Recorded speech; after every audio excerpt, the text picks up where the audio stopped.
So with the white sauce on top, very creamy and cheesy, guys. Very cheesy and easy to make. Chicken cordon bleu.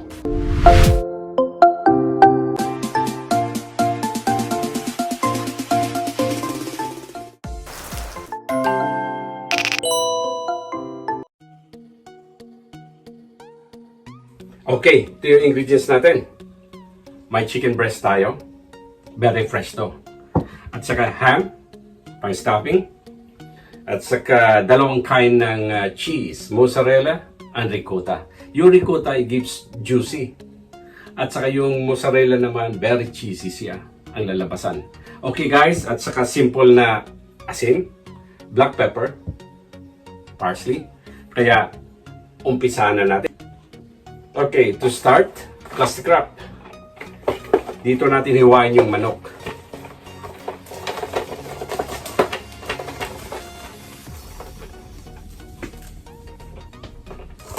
Okay.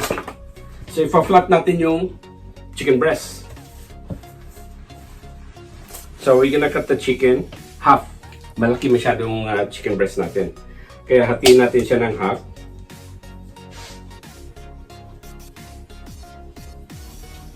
Okay, this is good.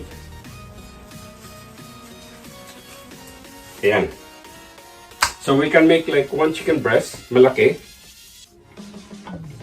Lalagyan pa natin ng isang plastic sa taas.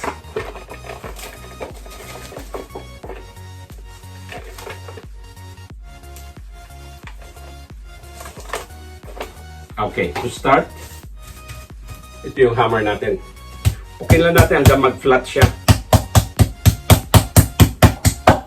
Kaya ginaganito yung chicken breast para mabilis siya maluto. This is fried chicken cordon bleu. Hindi ko siya bibake, ipa-fried ko lang siya until we gonna reach the golden color.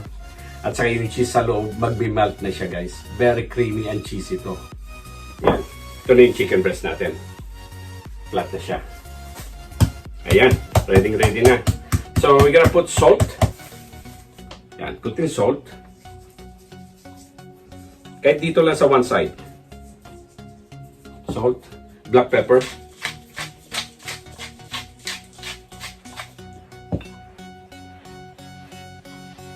Yan, sabay parsley. Now to give color. Saka may lasa rin. So we're gonna put ham. Gagawin style ko nito, lalagyan ko muna ng cheese. Yung ricotta natin. Yung ricotta. Spread natin lang siya. Be sure na hindi masyado malaki yung chicken breast nyo at makapal kasi mahirap lutuin. Hindi siya maluluto pagka free-night nyo lang. Hindi tagos yung luto sa loob. No, yung labas, itim na pero yung loob hindi pa. So, we put ham. Yung ham natin. Yung ham ko, may cheese na rin. Kaya very cheesy ito. Yan. Ito yung ham. Yan, kunti lang. Sabay, ricotta. Ricotta na naman. Sabay, cheese. Mozzarella cheese.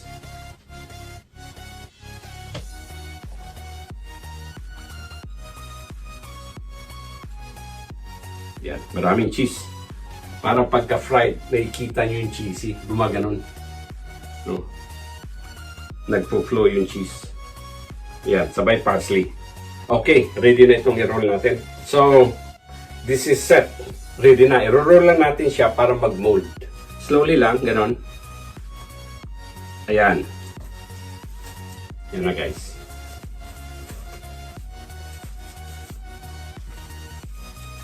Be sure yung plastic hindi sasama pag-roll. Sa outer part lang, i-roll nyo.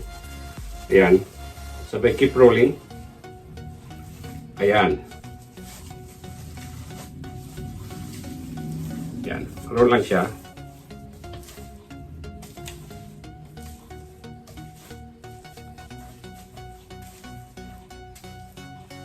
Ayan. Yan yung cordon bleu natin. Yan. Pagkatapos ito, i-breaded natin siya ng flour, egg, at saka breadcrumb.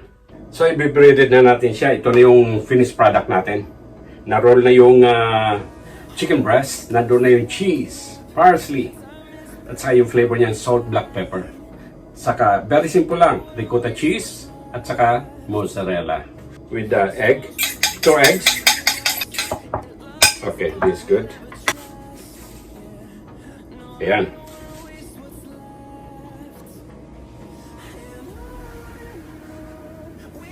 Roll nyo lang ganun. Sabay egg. Bagsak natin sa egg, sabay breadcrumb. Yung iba nito nilalagay sa fridge. No, i-freeze nila kunti para madali siyang i-roll. Pero pagka alam mo na yung style, dire-diretso na kahit huwag mo na ilagay sa fridge. Ayan. Sabay breadcrumb.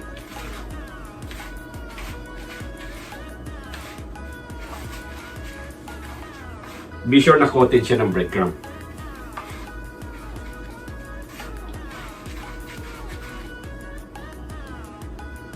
Ayan, cordon bleu. Lagyan natin konti.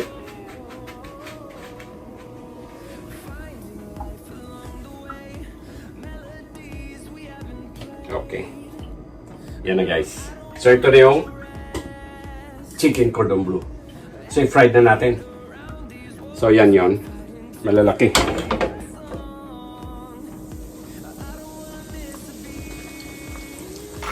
So yan na, mga 5 minutes sa frying nito. Hindi siya deep frying. Ganito lang karami yung oil. Yan guys, lumalabas na yung cheese. It means na luto na sa loob. Tagos na yung init. So ready na ito. Okay, yung sauce natin. Butter. Bigyan natin ng half teaspoon na garlic.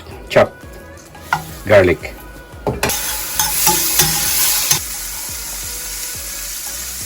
Lagyan natin ng ricotta cheese. Sabay kunting mustard. Yan na guys. Last one. Heavy cream. Kunting salt. Kunting black pepper. Sabay parsley.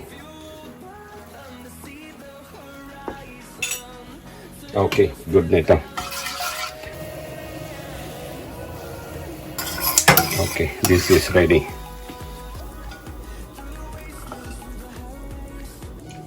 So try na natin.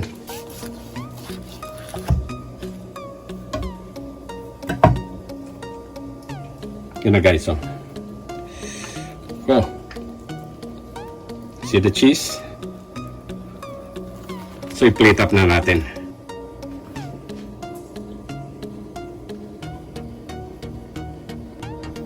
Okay, lagay natin yung sauce. Oh, ganda. Very creamy and cheesy. Crispy outside, very cheesy inside. So yung sauce niya, it's very simple lang. Ricotta cheese, garlic, heavy cream, mustard, black pepper, salt, and butter.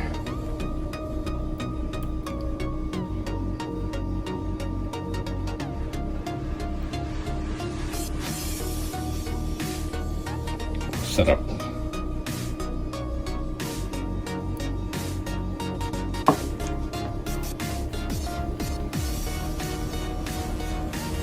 Chicken cordon bleu by Chef Alan. That's my style. Guys, please subscribe my channel and always check my blog. Okay? Thank you for watching every day. Thank you for following my blog, my channel. That's my style. Chef Alan sa YouTube.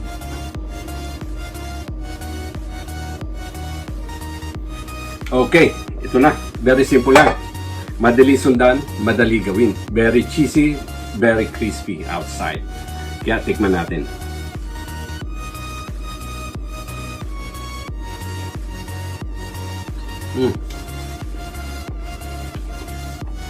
Ang sarap. Very tender yung chicken breast. At saka sa labas, yung breadcrumb. Very crispy siya. So matching masyado, cheesy, very cheesy creamy sauce. Okay guys, madali lang sundan to.